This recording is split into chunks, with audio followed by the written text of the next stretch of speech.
Healing does not arrive quietly in a dysfunctional home. It enters like a question no one wants to answer, like light slipping through a crack that was carefully sealed for years.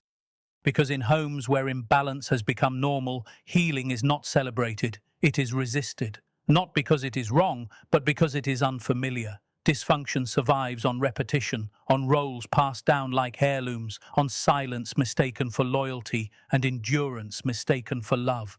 When one person begins to heal, they disrupt a long-standing rhythm. They stop reacting on cue. They stop carrying emotional weight that was never meant to be theirs. And suddenly, the room feels different, not louder, but clearer.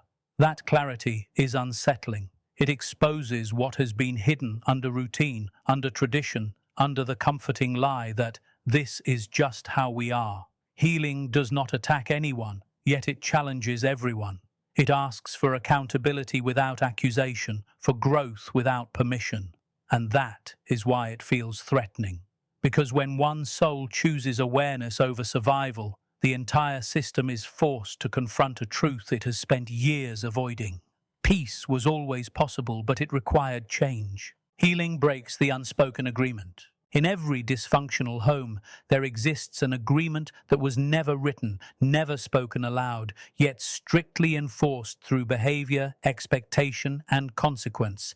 An unspoken agreement that decides who stays quiet, who absorbs tension, who apologizes first, and who carries the emotional weight so others don't have to. This agreement is not created out of cruelty alone. Often, it is born from fear, survival, and repetition passed down through generations. Children learn early what keeps the atmosphere calm and what invites discomfort, and they adapt accordingly, shaping themselves around the emotional needs of the household.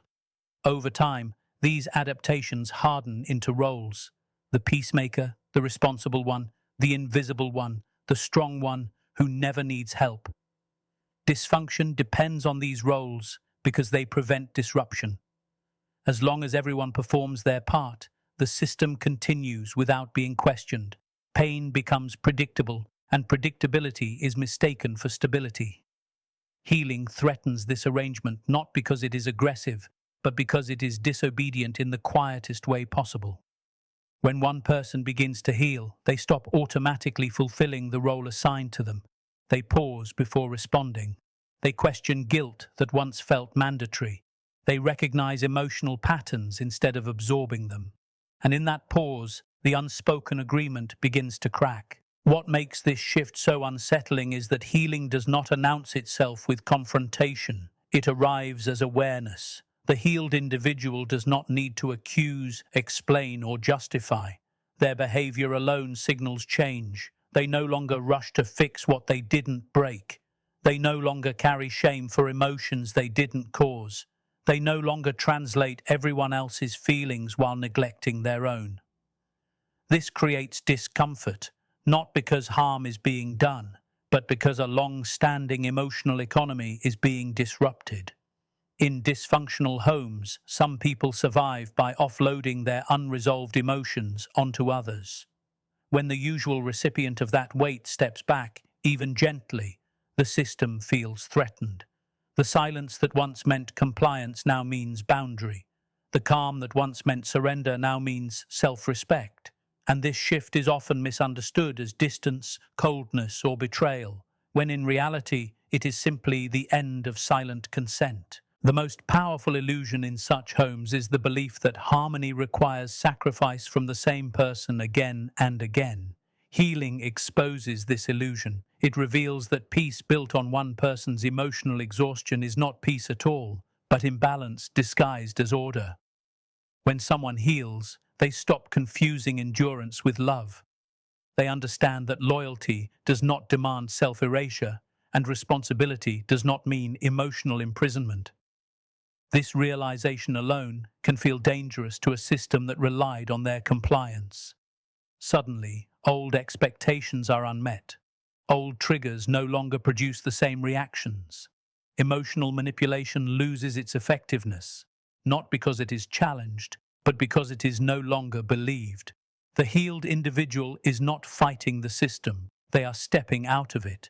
And stepping out is often more threatening than open resistance, because it cannot be easily punished or controlled. Another reason healing breaks the unspoken agreement is that it introduces choice where there was once obligation.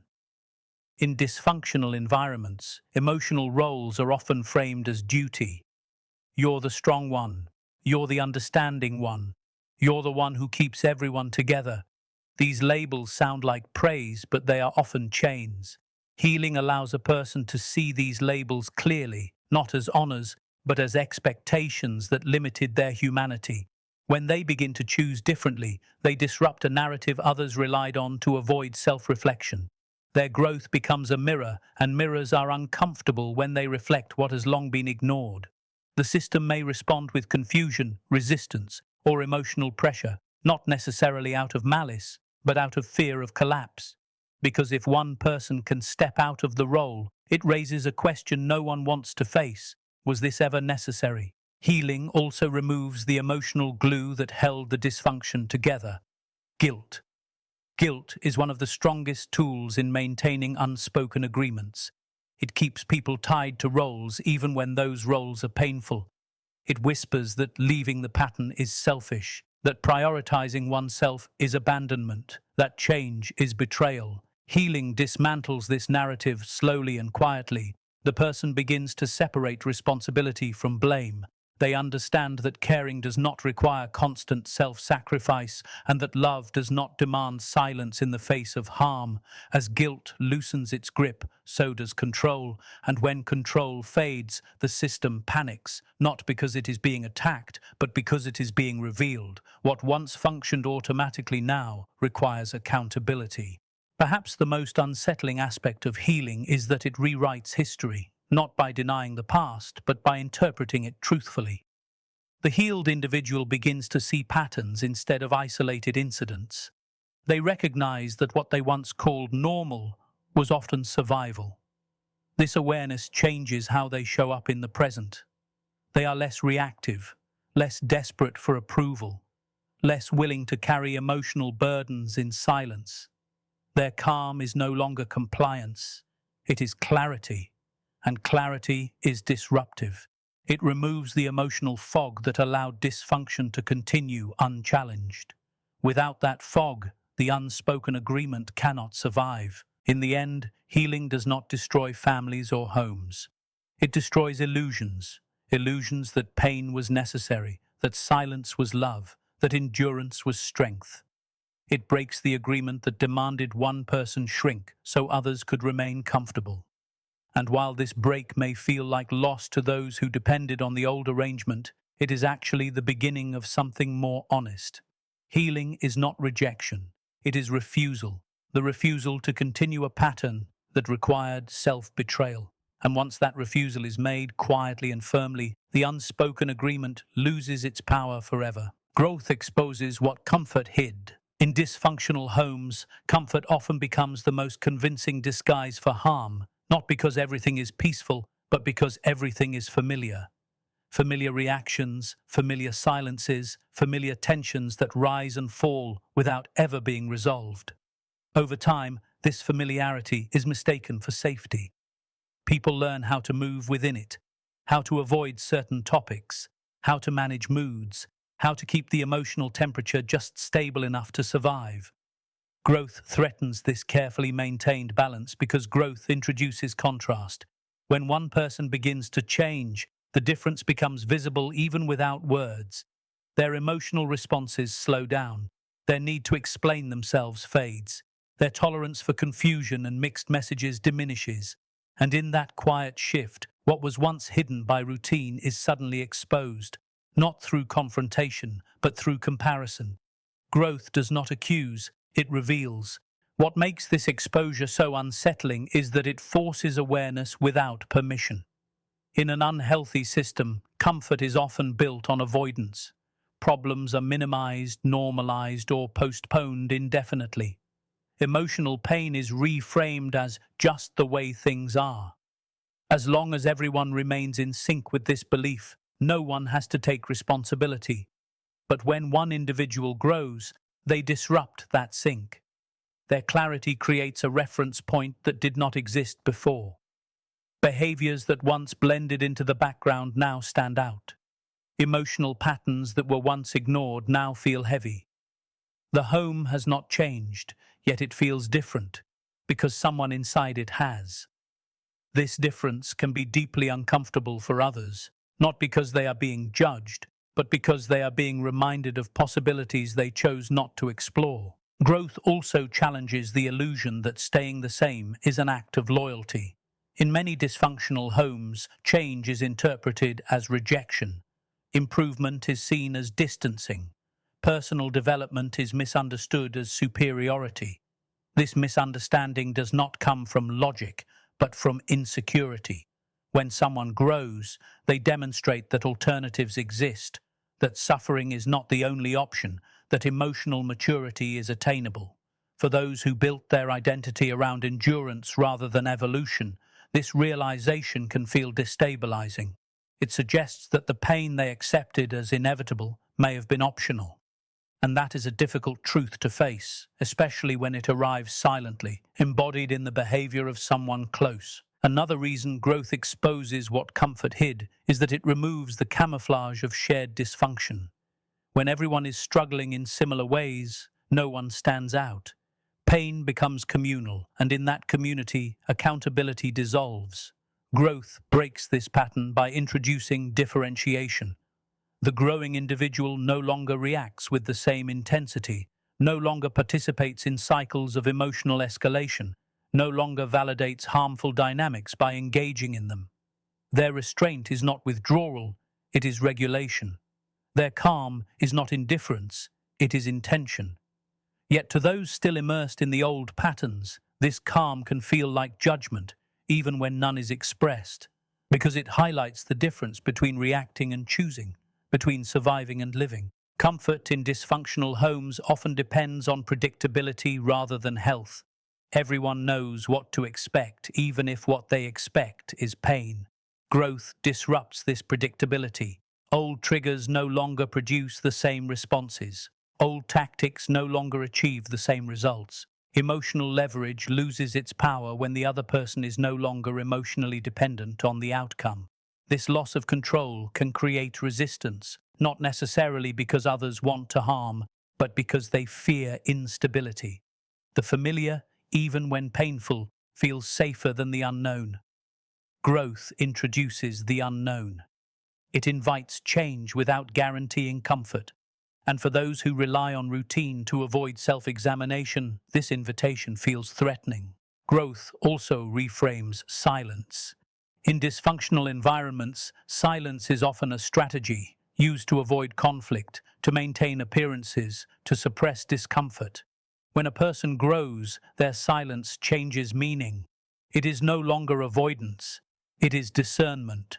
They choose when to speak and when not to, based on clarity rather than fear. This shift alters the emotional landscape of the home.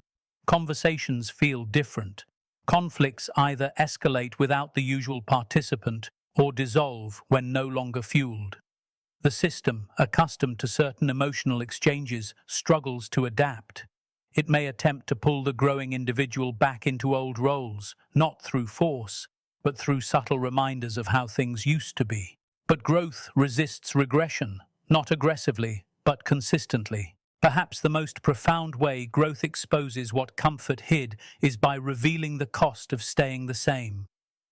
The growing individual becomes more aware of their energy, their time, their emotional resources. They begin to notice how much was previously spent maintaining an illusion of peace. This awareness leads to boundaries, not as punishments, but as protections. And boundaries, while healthy, are often misunderstood in dysfunctional homes.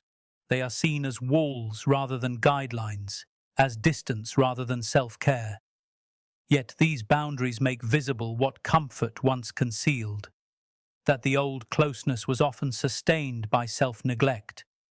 Growth replaces that with presence rooted in choice. In the end, growth does not shame the past or condemn those who remain unchanged. It simply changes the reference point. It reveals that comfort without growth can quietly become a cage, and that familiarity without reflection can prolong harm. Growth does not demand that others follow, but it does remove the illusion that nothing else is possible. And once that illusion is gone, the home must either adapt or resist. That resistance is not a failure of growth, it is proof of its power. Healing ends emotional dependency. In dysfunctional homes, emotional dependency often replaces genuine connection, quietly shaping relationships in ways that feel normal but are deeply restrictive. Love becomes intertwined with need, and need becomes confused with importance. People learn to feel valuable not by being understood but by being required to listen, to absorb tension, to stabilize moods, to remain available regardless of their own capacity.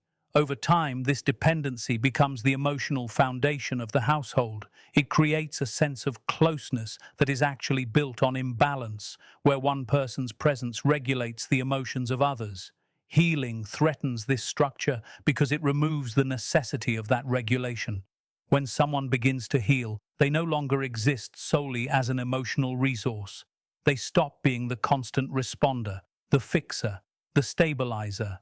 This shift is not abrupt or dramatic. It is subtle and steady. And precisely because it is subtle, it is deeply unsettling to a system that relied on their predictability. What makes emotional dependency so difficult to recognize is that it often wears the language of care. Phrases that sound like concern can quietly reinforce obligation. Expectations are framed as closeness. Emotional access is treated as a right rather than a privilege. In this environment, healing feels like withdrawal, even when it is simply balance being restored. The healing individual begins to differentiate between empathy and responsibility. They learn that understanding someone's pain does not require carrying it, and that supporting others does not mean neglecting themselves. This awareness changes how they engage. They listen without absorbing. They care without collapsing. They respond without overextending. And in doing so, they unintentionally expose how dependent the system had become on their emotional availability. As healing progresses, the individual's internal world becomes more stable. They no longer rely on external validation to feel grounded. Their self-worth is less reactive, less shaped by approval or disapproval. This internal stability alters the dynamics of dependency. Emotional hooks that once pulled them in lose their grip. Guilt no longer functions as a reliable motivator. Urgency loses its power when it is no longer tied to fear of rejection. For those accustomed to emotional reliance, this change can feel like loss, not because love has disappeared, but because access has changed. The healed person is still present, but no longer endlessly accessible, still caring, but no longer consumable. Healing also challenges the belief that closeness requires constant emotional exchange. In many dysfunctional homes, intensity is mistaken for intimacy. Frequent emotional crises create a false sense of bonding, where shared distress replaces mutual understanding. Healing disrupts this pattern by introducing emotional regulation. The individual no longer amplifies every feeling or engages every conflict. Their steadiness reduces drama, but it also removes a familiar rhythm. Without that rhythm, relationships feel unfamiliar, even empty, to those who equated intensity with connection. This unfamiliarity can lead to resistance, not because healing is harmful, but because it changes the emotional language of the home. Another critical shift occurs when healing restores choice. Emotional dependency thrives where choice is limited, where saying no feels dangerous, and prioritizing oneself feels selfish. Healing expands the range of options. The individual recognizes their right to disengage, to rest, to protect their emotional space. This recognition does not eliminate care, it refines it. Care becomes intentional rather than automatic. Presence becomes meaningful rather than obligatory. And this refinement alters the power dynamics of dependency. When someone can choose to stay rather than feeling forced to remain, the relationship must confront its true foundation. Is it built on mutual respect or on unspoken need? Healing also reveals how emotional dependency often protects unresolved issues. When one person consistently manages the emotional environment, others are relieved of the responsibility to self-regulate. Healing removes this buffer. Emotions that were previously redirected must now be faced directly. This confrontation can be uncomfortable, even overwhelming for those unaccustomed to it. The system may attempt to re-establish dependency through subtle cues, appeals to tradition, reminders of past roles, expressions of disappointment. But healing, once integrated, does not easily reverse. The individual recognizes these cues without being controlled by them. They respond with clarity rather than compliance. Perhaps the most profound impact of healing on emotional dependency is the restoration of individuality. The healed person reclaims parts of themselves that were previously overshadowed by others' needs. Their interests, boundaries, and desires become visible again. This visibility can feel like distance to those who benefited from their self-neglect, but it is not distance, it is differentiation. It allows relationships to exist between whole individuals rather than between need and supply. This shift does not guarantee that all relationships will survive, but it ensures that those that do are grounded in authenticity rather than obligation. In the end, healing does not eliminate connection, it transforms it. It ends emotional dependency not by withdrawing love, but by redefining it. Love becomes something shared rather than extracted, something chosen rather than required. This transformation can feel threatening to dysfunctional systems because it removes a familiar source of stability, but it also offers something healthier in its place, relationships that do not depend on sacrifice to survive. And while not everyone will be ready for that change, healing remains firm, quiet, and resolute, because once emotional dependency ends, true connection finally has room to begin. Truth disrupts power. In dysfunctional homes, power rarely announces itself openly. It does not always arrive through raised voices or visible authority. More often, it settles quietly into routines, expectations, and emotional hierarchies that determine who speaks, who listens, who explains, and who apologizes. Over time, this power becomes normalized. It is reinforced through subtle signals, approval when roles are followed, withdrawal when they are not. Truth threatens this structure because truth removes ambiguity. It clarifies what was once blurred by habit and fear. When one person begins to heal, their relationship with truth changes. They no longer feel compelled to distort their experience to preserve harmony. They no longer silence themselves to avoid discomfort. This shift is not confrontational, yet it is deeply disruptive, because power that relies on confusion cannot survive clarity. What makes truth so destabilizing is that it does not require aggression to be effective. It operates through consistency rather than force. The healed individual speaks less, but with intention.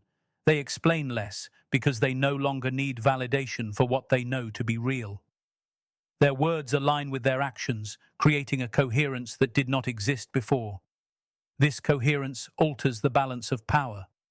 Emotional tactics that once worked, denial, minimization, shifting responsibility, lose their effectiveness when they are no longer internalized.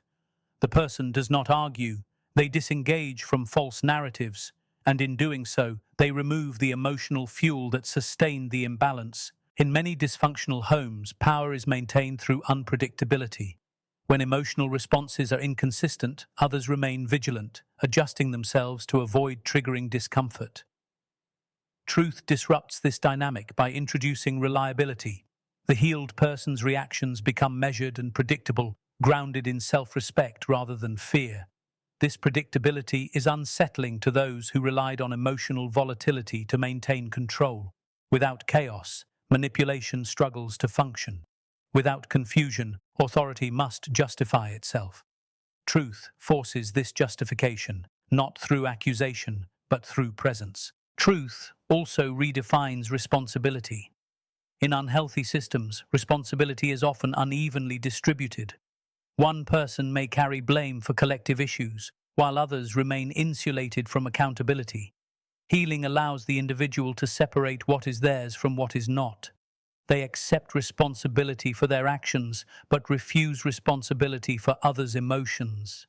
This distinction is crucial. It dismantles a common power strategy, the transfer of emotional burden. When that transfer is no longer accepted, the system must confront its own imbalance. This confrontation can feel threatening because it removes a long-standing escape from self-reflection. Another way truth disrupts power is by exposing the difference between authority and influence. Authority in dysfunctional homes is often inherited rather than earned, based on position rather than behavior. Influence, however, arises from consistency, integrity, and emotional stability. As the healed individual embodies these qualities, their influence grows quietly. They become less reactive, more grounded, more self-directed. Others may begin to adjust around them, not because they demand it, but because stability is compelling. This shift undermines authority that depended on fear or obligation. Power that was once unquestioned now feels fragile because it lacks the respect that truth naturally generates. Truth also challenges the narratives that sustain imbalance. Every dysfunctional system relies on stories about who is sensitive, who is difficult, who is responsible, who is not. These stories simplify complexity and protect power. Healing allows the individual to step outside these narratives. They no longer defend themselves against labels that once defined them. Their identity becomes self-determined rather than assigned. This self-determination is disruptive because it removes a key tool of control. Without labels to constrain behavior, expectations lose their grip. The system is forced to respond to the individual as they are, not as they were defined. Perhaps the most threatening aspect of truth is that it cannot be reversed once recognized. A person who has seen the pattern cannot unsee it. Their awareness changes how they interpret interactions, how they allocate energy, how they make decisions. This awareness does not require constant expression. It shapes behavior quietly. Boundaries emerge naturally. Engagement becomes selective. Compliance gives way to choice. And in this new dynamic, power must adapt or diminish. There is no dramatic confrontation, only a steady withdrawal from false authority. In the end, truth does not seek to dominate. It seeks to align. It disrupts power not by attacking it, but by rendering it unnecessary. When individuals act from clarity rather than fear, power structures built on imbalance lose relevance. Healing introduces this clarity, and with it, a quiet revolution. The home may resist, question, or attempt to reassert old hierarchies, but truth remains steady. It does not raise its voice, it simply stands firm. And in standing firm, it reshapes the space around it, proving that real power does not need to be enforced. It emerges naturally where honesty and self-respect exist. Healing redefines belonging. In dysfunctional homes, belonging is rarely unconditional. It is often negotiated through behavior, compliance, and emotional performance. You belong as long as you remain agreeable, as long as you do not challenge the unspoken rules, as long as you fulfill the role that keeps the system comfortable. Over time, this conditional belonging becomes internalized. Love is measured by tolerance. Acceptance is earned through endurance. Silence is rewarded as maturity. Healing threatens this structure because it redefines belonging at its core. When a person begins to heal, they stop asking for permission to exist as they are. They no longer shape themselves to fit expectations that diminish them. This shift is not loud, but it is radical, because it removes the bargaining table on which their sense of worth was placed. What makes this redefinition so unsettling is that it exposes the emotional cost of conditional acceptance. The healed individual becomes aware of how often they once abandoned themselves to maintain connection. They recognize the quiet trade-offs they made. Needs unspoken, boundaries blurred, identity softened to avoid conflict. Healing brings these patterns into focus, not to assign blame, but to reclaim agency. The person learns that belonging should not require constant self-monitoring or emotional negotiation. They begin to show up fully without rehearsing who they need to be in order to stay. And in doing so, they change the terms of connection. Relationships that relied on self-erasure feel strained, not because love is gone, but because the old conditions no longer apply. Healing also challenges the belief that proximity equals connection. In dysfunctional environments, being physically or emotionally close does not always mean being seen. Closeness can exist alongside misunderstanding, neglect, or control. Healing introduces a deeper standard for belonging, one based on recognition rather than obligation. The individual begins to value spaces where their presence is welcomed, not merely tolerated. This valuation alters how they engage with the home. They may be less available, but more present, less reactive, but more honest. This change can be misinterpreted as distance, when in reality it is discernment. The healed person is no longer willing to confuse familiarity with intimacy. Another profound shift occurs when healing restores the right to choice. In dysfunctional homes, belonging often feels compulsory. Leaving the role, questioning the rules, or seeking independence is framed as betrayal. Healing reframes this narrative. It teaches that belonging chosen freely is more authentic than belonging enforced through guilt. The individual recognizes that they can love without submitting and care without surrendering autonomy. This recognition weakens the emotional leverage that once kept them tethered. When belonging is no longer extracted through fear of loss, it becomes an expression of mutual respect. And mutual respect, while healthy, can be deeply uncomfortable for systems built on hierarchy. Healing also brings clarity to the difference between inclusion and acceptance. Inclusion allows presence. Acceptance allows authenticity. Dysfunctional homes often offer inclusion without acceptance. You can stay as long as you do not change. Healing rejects this limitation. The individual insists, quietly but firmly, on being accepted as a whole person, not a curated version. This insistence does not demand approval, it simply refuses pretense. The refusal itself is transformative. It removes the need to perform, to manage perceptions, to earn affection through compliance. And in that removal, the true nature of belonging within the home is revealed. Perhaps the most challenging aspect of redefining belonging is accepting that not every environment can evolve alongside healing. Some relationships may resist the new definition. Some connections may weaken or dissolve. This is not failure. It is information. Healing teaches that belonging cannot be sustained where authenticity is penalized. It also teaches that loss of conditional belonging makes room for genuine connection elsewhere. Connections grounded in choice, respect, and shared growth. This realization requires courage because it asks the individual to trust themselves more than familiar structures. But healing provides that trust, slowly and steadily. In the end, healing does not sever belonging, it purifies it. It removes the conditions that turned love into labor and connection into obligation. It allows the individual to belong first to themselves, to their values, their needs, their truth. From that place, all other belonging becomes healthier and more sustainable. Dysfunctional homes may feel threatened by this shift, not because it destroys family, but because it exposes a painful truth. Belonging was never meant to cost someone their identity. Healing restores that identity, and with it, a deeper, more honest sense of connection, one that no longer requires self-betrayal to survive.